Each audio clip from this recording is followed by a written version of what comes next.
Are you going places or left behind without a travel companion? Listen to how you can travel more independently.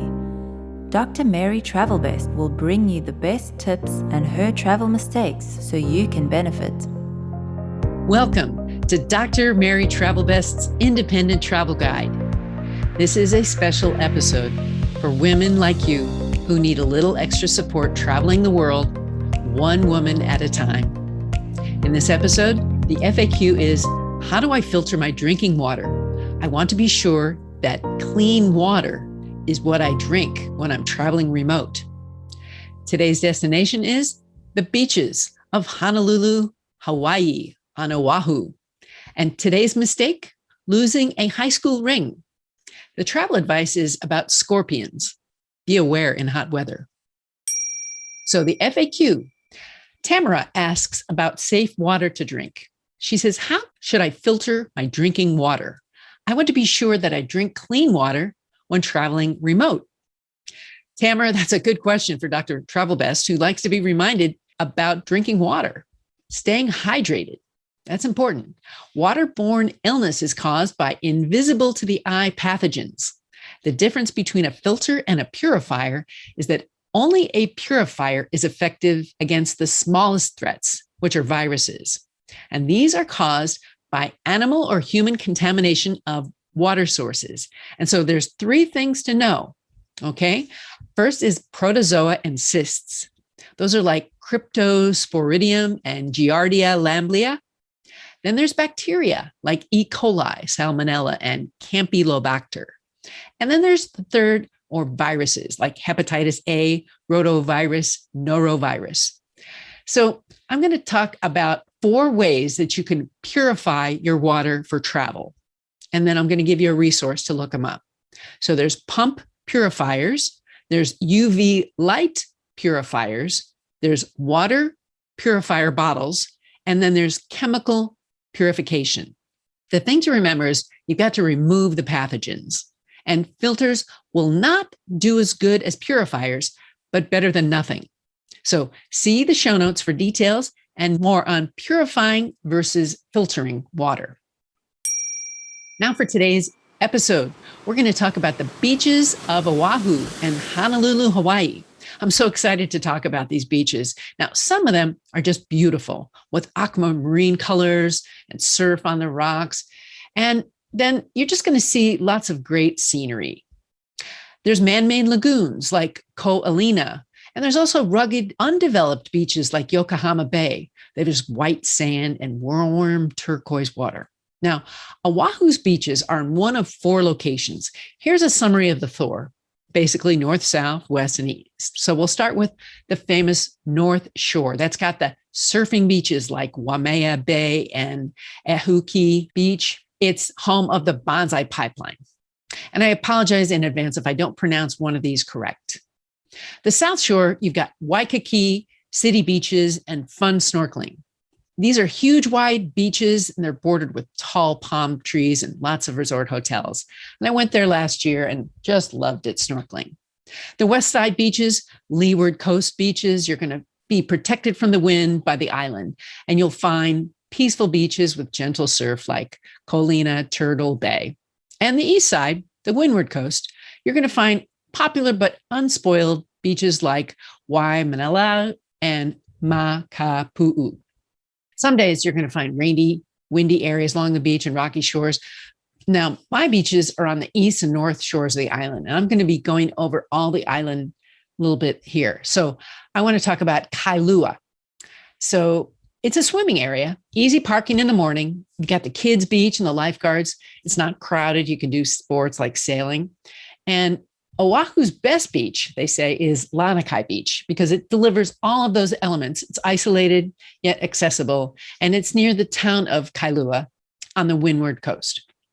So this beach is in a residential neighborhood. It kind of keeps the crowds away, but it can create some parking problems. So you've got to get there early. Lanikai has a full range of water sports, top and underwater, sail, surf, windsurf, sea kayak, snorkel, whatever. Kayakers can even paddle out to a small uninhabited island about a mile offshore. The water's warm, clear, and gentle, and it's protected by an offshore reef. The sand is white and very fine. The Kailua Beach Park is only a mile up the road from Lanikai Beach, and it's constantly ranked as one of America's best beaches. My nephew lives right there now. You get 3 wide miles of sandy beach, warm, gentle, greenish blue water. The beach, it's part of a 35-acre park with all kinds of outdoor sports and recreation. So hopefully you'll enjoy. And there's even a fun shaved ice place you might like called Island Snow. Now, the Makapu'u Beach is about a 30-minute drive from Waikiki with lots of epic sunrise views, cool lava rocks for backgrounds on your Instagram page, and some great waves. The beach is famous for body surfing, and the waves are consistently good, but the water's dangerous and there can be strong rip currents, so only good for expert body surfers. No surfboards permitted here. Now, the beach is next to Makapu'u Point, and it's the most eastward part of Oahu. There's a lighthouse on the point and some cool sea caves in the rocks beneath. Now, the 1,000-foot long beach is bright white with powder soft sand, and the white sand creates an image that gives the water a light turquoise color. The beach is wider during the summertime, and a lot of the sand erodes due to those winter waves. And after you enjoy that beach, you can take a hike along the adjacent Point Lighthouse Trail.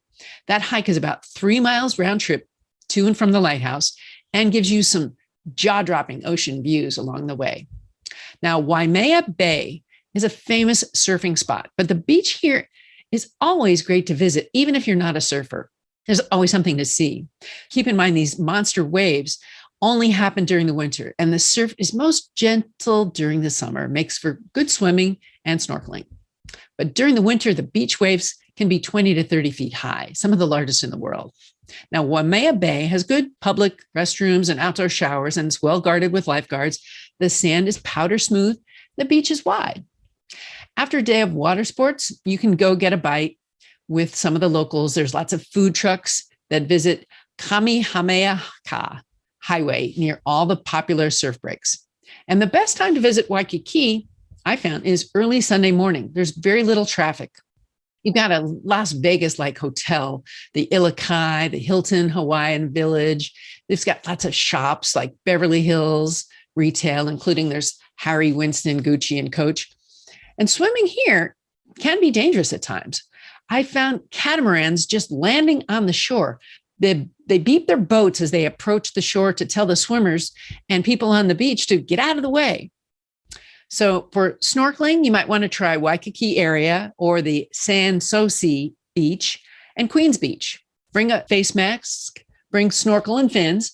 You'll see plenty of coral and fish. They're translucent, jelly-like, colorful, polka dots, lots of colorful plants. This is all by the aquarium. And I met up with the women's synchronized swimming team from Berkeley, California. They happen to be practicing here on an early Sunday morning as I went snorkeling. Now, if you're a non-swimmer and you're in Oahu, I want to give you a few things that you can do. The Bishop Museum is always a good choice. It's got 5 buildings, a planetarium, and interactive exhibits. Then there's Diamond Head. Great hiking. You walk through the tunnel. It's in a crater. You can picnic by the parking lot, and you can park by the community college. And of course, the Pearl Harbor Museum, the USS Arizona. It's about a 3-minute walk from the USS Bowfin Submuseum.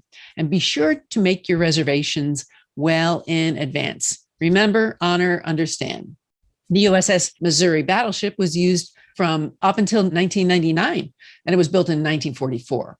Now, the last thing I want to talk about specifically is the Polynesian Cultural Center. It's in the northeast part of the island. It's got a beautiful setup. So get your tickets in advance. They've got this buffet, an evening show, an experience. It's one of a kind. So here you'll feel the culture more than other places on the island. It's for tourists and maybe worth it if you have a car, because it's a little bit of a drive from the main parts of the island. See the show notes for more details. Also, I want to talk about downtown shopping. You've got a free mall with lots of stores plus a food court, and you can walk to the beach from there, downtown Honolulu, that is.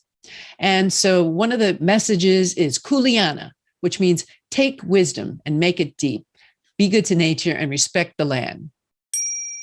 Now I want to talk about my lesson learned. Actually, it was my dad. He lost his high school ring. He was serving in the U.S. Navy on a ship at the time. He was waving goodbye to those on shore in Hawaii as he was departing the state on a boat. It must have been cold and his fingers were slippery. He lost it and it was never found. I got these details from my mom. Be careful if you're waving goodbye in the cold, so don't lose your ring. Now for travel advice. Scorpions. When and where do they appear and how do you treat a bite? Scorpions are generally active during the early dusk and during the night as they are nocturnal.